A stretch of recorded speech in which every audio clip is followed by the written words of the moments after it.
E amanhã, dia 23 de abril, a Lei de Pureza Alemã, também conhecida como Reinheitsgebot, faz 506 anos. Por isso, eu me sinto no dever de contar para vocês algumas coisinhas que você não sabe sobre essa lei.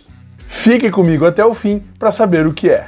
E agora sim, olá amantes do pão líquido, tudo bem? E para entender, vamos precisar de uma pitadinha de história. E tudo começa com um pedacinho que fica ao norte da região que hoje nós conhecemos como Alemanha, lá, a parte bem para cima da Alemanha, que era dividida em Germânia Superior, Germânia Inferior, ambas as regiões dominadas pelo Império Romano. Além disso, tinha também a Germânia Magna, que era independente e ainda não dominada pelo Império Romano. E essas brigas duraram até a queda do Império Romano. Quando esses bárbaros bebedores de cerveja venceram o Império Romano, eles começaram a rumar para o sul no intuito de fugir para o frio, conquistando cada vez mais territórios naquele pedaço de terra que um dia viria a ser a Alemanha.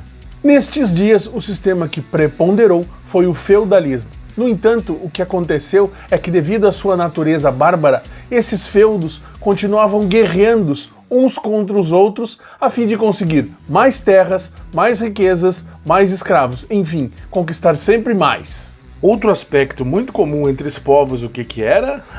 O nosso amado pão líquido, claro. Para fazerem suas cervejas utilizavam diversas fontes de açúcares, tais como, por exemplo, grãos, como os que nós conhecemos, tipo cevada, trigo, aveia, centeio, e também açúcares como o mascavo e o mel. Além de outros que, apesar de fornecerem o açúcar necessário, seu sabor era, vamos dizer, mais controverso, como arroz, feijão, ervilha, diversas frutas e legumes e outros tantos de onde fosse possível extrair algum dulçor. Antes do ano 1000, quase todas as cervejas usavam gruit no lugar do lúpulo, que é uma combinação de várias ervas e especiarias e que cada tribo tinha sua combinação secreta, que também podia ser chamada de Grut. Inclusive, há alguns anos atrás eu experimentei aqui mesmo no Brasil a Frauer Heather Ale, que quando eu tomei era assim, e hoje ela é assim, que é uma cerveja feita com gruit, é bem gostosa, mas que eu nunca mais vi por aqui. Segundo Rand Mosher, o gruit levava ingredientes que nos são familiares, como por exemplo canela,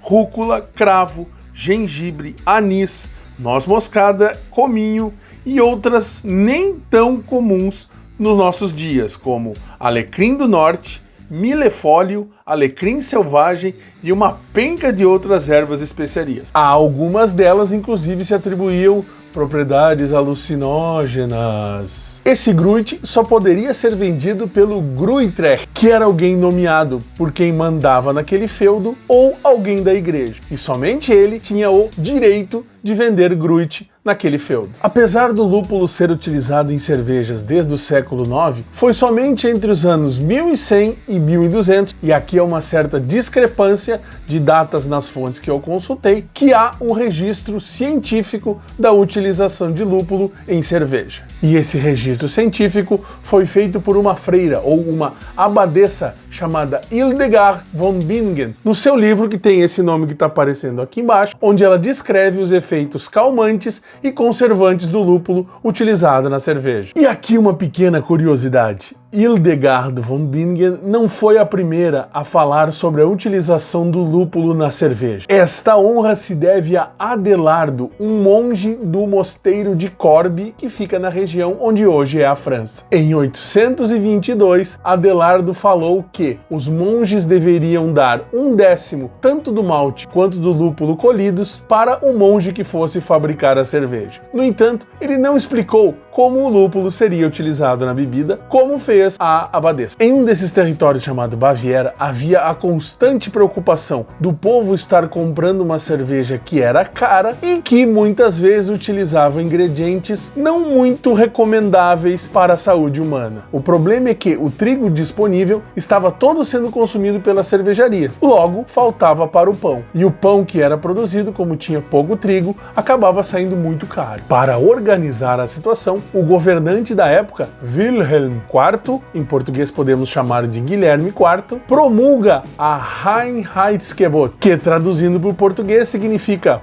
parem de botar esse monte de porcaria na cerveja, porra! É óbvio que não é essa a tradução, mas a tradução correta é essa aí, ó. Rein significa limpo ou puro. Heit significa esa, então Reinheit significa limpeza ou pureza. Gebot significa mandamento ou lei. Daí porque a junção de todas as sílabas acaba formando lei da pureza. Mas, como veremos mais tarde, essa denominação só foi utilizada bem mais tarde. O enunciado da lei, além de já estabelecer as punições para quem não cumpri-la, estabelece também que os únicos ingredientes que poderão ser utilizados na fabricação de cerveja eram água, cevada e lúpulo. Novamente frisando que esta lei nessa época era aplicada somente na Baviera. A não inclusão da levedura na lei é um ponto controverso. Algumas fontes dizem que eles não conheciam os efeitos da levedura na época, outras fontes dizem que a levedura não havia entrado no enunciado da lei porque no produto final ela teria sido retirada, mas em pouquíssimos anos a levedura foi incluída no enunciado da lei. Um erro muito cometido por pesquisadores é dizer que a Reinheitsgebot é a primeira lei sanitária da época, o que se sabe que não é verdade porque existem outras como.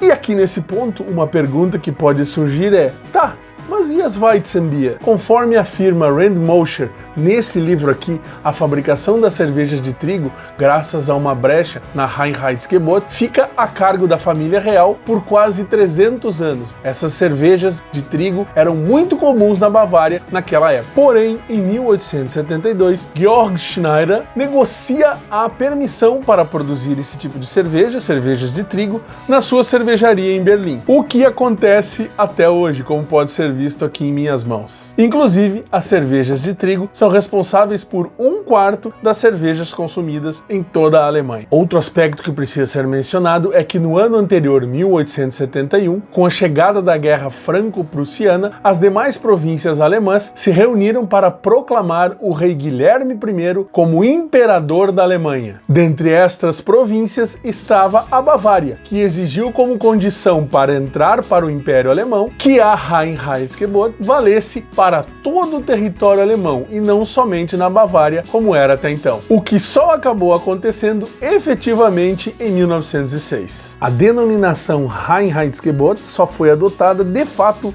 em 1918, durante a República de Weimar, nome dado ao período em que o país ficou sob constante gestão da Tríplice Entente, que venceu a Primeira Guerra contra a Tríplice Aliança, formada pelos impérios da Alemanha, Império Austro-Húngaro e o Império Otomano. Em 1952, ela passou a integrar a Lei de Tributação da Cerveja Alemã. Em 1993, a Lei Provisória da Cerveja Alemã institui que qualquer cerveja de baixa fermentação que seja produzida em território alemão só pode ter água, malte, lúpulo e levedura. Por isso, ela foi considerada uma versão expandida da antiga Reinheitsgebot. Essa expansão da lei garantia que pudessem ser utilizados lúpulo em extrato, em pó ou moídos e estabilizantes e clarificantes, como por exemplo o PVPP. Para o caso de cervejas de alta fermentação, foram adicionados algumas variedades de grãos maltados, além de alguns açúcares que permitem que se dê ou sabores diferentes ou altere-se a coloração. Preciso citar também que um pouquinho antes, no ano de 1983, algumas cervejarias da França entraram com uma causa contra a lei da pureza alemã, alegando que essa lei serviria como uma forma de protecionismo às cervejarias alemãs. Daí ficou decidido que a lei seria aplicada somente às cervejas alemãs e não às importadas. Hoje, apesar da Associação de Cervejeiros Alemães lutar para que uma lei com 5 séculos de existência venha a fazer parte da lista do Patrimônio Mundial da Unesco, e assim ela se juntaria